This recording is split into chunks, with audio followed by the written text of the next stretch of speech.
afternoon, everybody. Crispy Divine, Central Mass Vapors. Thank you guys so much for joining me. What goes up must come down, and as we see, the fallen vapor.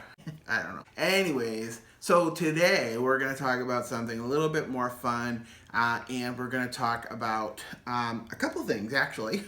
And you guys know how I am. I don't ever have, like, the brand new stuff, but I got something cool, so whatever. So what I'm going to do today is we're going to talk about a mod, okay?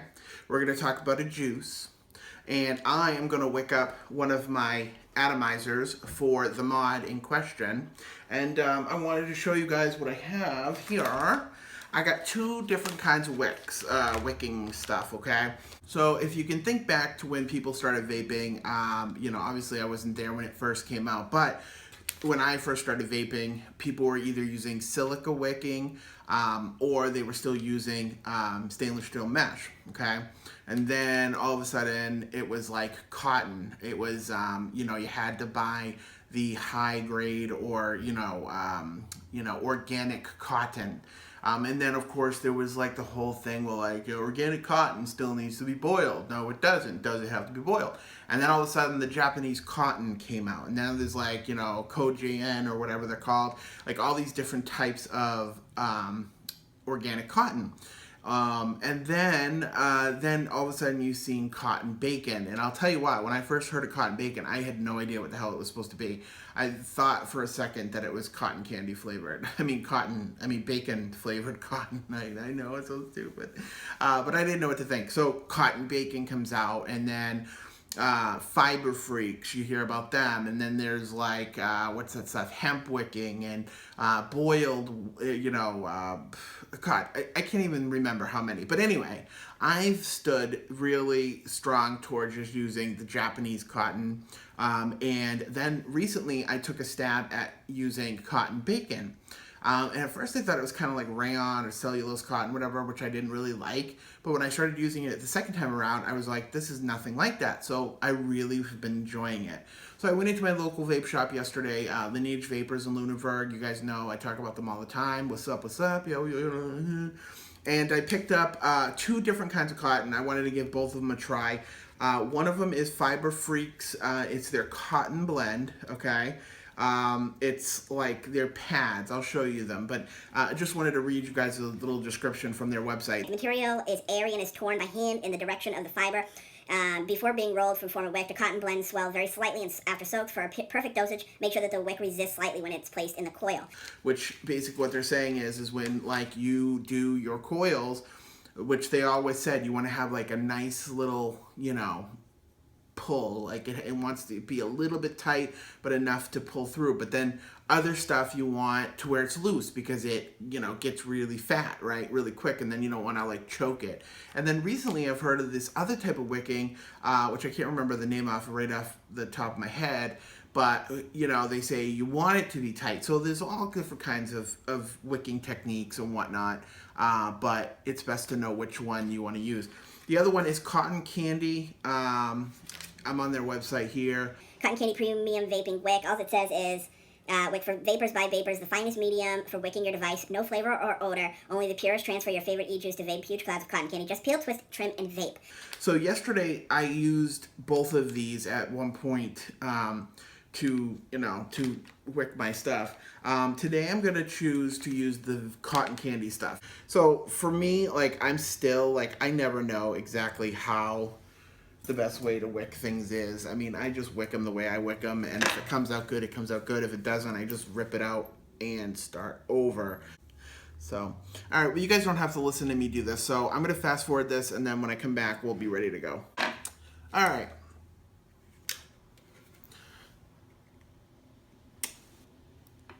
So 0.61, okay? So you guys know that obviously if you are vaping on, a single 18650 mechanical mod, you're probably going to be vaping at a lower ohms resistance, right? Because obviously that's going to be the best performance, well, depending on how you like to vape. Okay, so obviously if I'm boiling at 0.61, I'm probably going to be I'm probably either vaping on a regulated mod or I'm vaping on a series mod. And if you guessed the series mod, then you are absolutely correct. And if you even guessed the noisy cricket, you're even more right, and good for you. So yes, I am using the noisy cricket. Okay. Now, I know this mod isn't new or anything. I'm sure 90% of you guys have it, but I haven't talked about it yet, and I just really wanted to because it's really one of my go-tos. It's one of my favorites, and I think that is so weird because it's such a simple design. There's no bells or whistles. There's no on and off switch, no buttons to press. There's really nothing to it. It's basically like a piece of stainless steel or whatever with holes in it that holds a battery. So kind of like, your everyday average series mod. So why do I like it so much? I think personally because it holds very nice in your hand. The button is super easy to get to. It just feels right in your hand, and it works really well. I've not yet had it fail on me. So what is not to like about it, really, I guess. So on the Noisy Cricket website for WizMac or whatever, you'll find that they say that you should build anywhere from 0.25 to 0.50. Me personally, I like it up in the 0.5 ohms, 0.6. To me, that's going to give me everything I need for clouds, because that's really not the biggest important thing.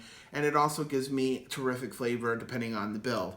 I've got this sitting on an Alliance V2. It's a dual coil. I think it's 28 gauge, like 12 wraps or 13. I don't know. Doesn't matter. So you always want to put your battery, your negative side up on the button, and you want the positive side up on the RDA. And I think that, if anything, is the biggest issue I have with this stupid thing.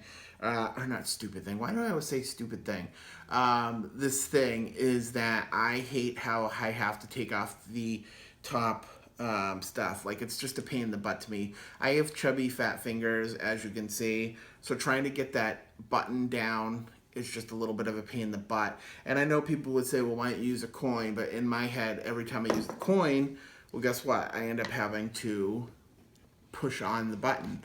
Now, obviously, if the other battery's not in, it's not making a circuit, but it still irritates me. So let me get this off. Now, always remember, and I guess this is probably why I'm doing this video, because it's just another way or another excuse to talk about the fact that when you use a hybrid mod, which this is what a hybrid mod is, okay? This is the 510 connection. This is the top. This is where I screw in the atomizer, okay? That hole that goes through here, you see, that's where the atomizer goes in, okay? So you put the atomizer in, it goes in like this.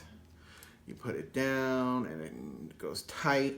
So right in there, you see that your pin comes out. Well, you want that to be protruding out. You do not want the battery to touch the metal part of the atomizer, or God forbid, the actual mod. You want that to stop at the center pin on the RDA. The Alliance V2 has a great protruding pin, so that's where I'm going to put it on. So it's almost together. All I have to do is add some juice. Another cool fact of the Noisy Cricket mod is now it comes with all these different colors, which is always good. You can, buy different colors. And it's got 6 vent holes in the bottom. So obviously, if anything was to happen to this, God forbid, you'll be able to, have it vent out the bottom. Pretty good. All right, so what kind of juice do I have? A yellow cake filled with white cream. So unless you're living under a rock, the only thing that could be is a Twinkie. So I know absolutely nothing about this company that makes Tallahassee's. I see a website for www.ccliquids.com. I'm sure we'll hear more from them as we go on. So right off the bat, Tallahassee doesn't really give off a Twinkie smell to me. It does, however, give off a very pleasant smell. It smells delicious, and for me, I was really hoping to smell and taste a damn Twinkie, but a lot of these juices, to me personally, a lot of people will be like, yeah, it totally smells and tastes like Twinkie. For me, I just don't smell it. It could be the fact that I didn't even let this steep at all. I tried to, but I'm just too impatient for that shit. Okay. So that is at 0.6. If you need more than that, I mean, obviously good for you, but I just don't. It's perfectly fine. And I'm not saying that I never, ever, ever, ever build lower, but not really on a series. Listen. Ooh.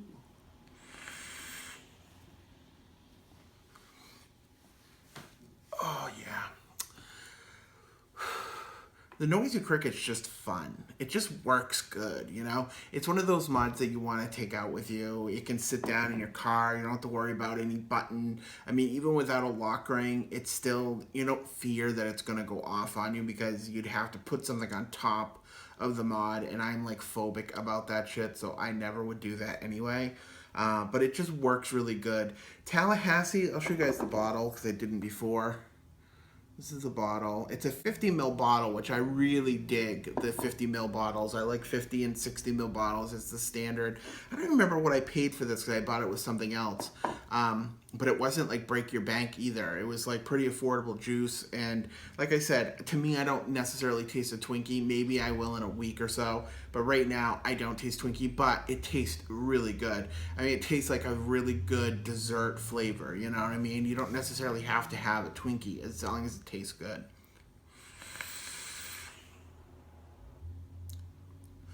You can definitely taste a cake to it.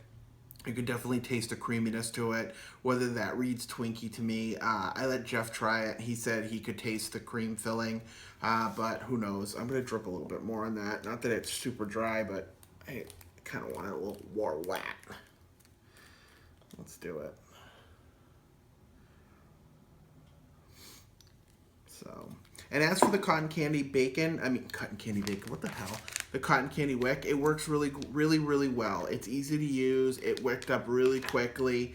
It doesn't, it's not a pain in the ass to like get it apart. I mean, it doesn't come in like pads or anything. It does kind of come all kind of like, you know, bunched up. But once you straighten it out, you can pull nice pieces off, you know, and you don't have to shove it in there, make it all tight. It goes in really, really nice and smooth. You don't have to use a ton of it, which I love. And the flavor is really good in it, and as well as, like I said, it wicks up really, really nicely. It's fucking good. And I don't care who you are. You know, when you vape on something like this, a series mod, you just have to click for like 1 second. You get this nice big bellow of fucking vapor, and the flavor is spot on. It's like a lot of fun to use. So I definitely am an advocate for the Noisy Cricket, and I'm only going to say that I'm an advocate for those who will take their time with their mods. They're not in a rush to build. They want to basically take their time, make sure they're not going to short anything out, make sure you're going to build at a nice level, because if you go ahead and build this super low, you're going to have trouble. Make sure you know your Ohm's law, your battery safety, and know how to build. Don't go run out and make this be your first mod and think you're going to be able to just blow clouds, bro, because that shit is weak. You have to know what you're going to do. No one respects somebody who blows their shit up on news and makes things worse for the vaping community. And I'm not being harsh on that. I'm saying it because there's tons of people out there that'll help you, me included, or there's tons of places you can find information on how to build safely and information on these type of mods, which is series. So with that said, thank you guys so much for joining me. I do want to send out a huge thank you to all the people that have made this possible already. No, I'm just kidding. But big ups to Lineage Vapors for always having what I need. Giant Vapes as well. Love you guys. And Wismec, good job in this Noisy Cricket. Where the hell's Jabo? Just kidding. I do want to get one of his like atomizers. I think it'd be cool on us. Yeah, I think so too. Remember, the fight for our right to vape is still going on. Take your time. Join CASA, Safeda, Vaping Militia, No More Casualties. Make sure you're doing what they ask you to do. Fill out those forms. Call your local people. Make those phone calls. Write those letters. No one's going to do it for you. So get on your butt and do it, okay? And thank you guys. And don't forget, I have a new Facebook channel. Like, subscribe, share the video. Love you. Peace.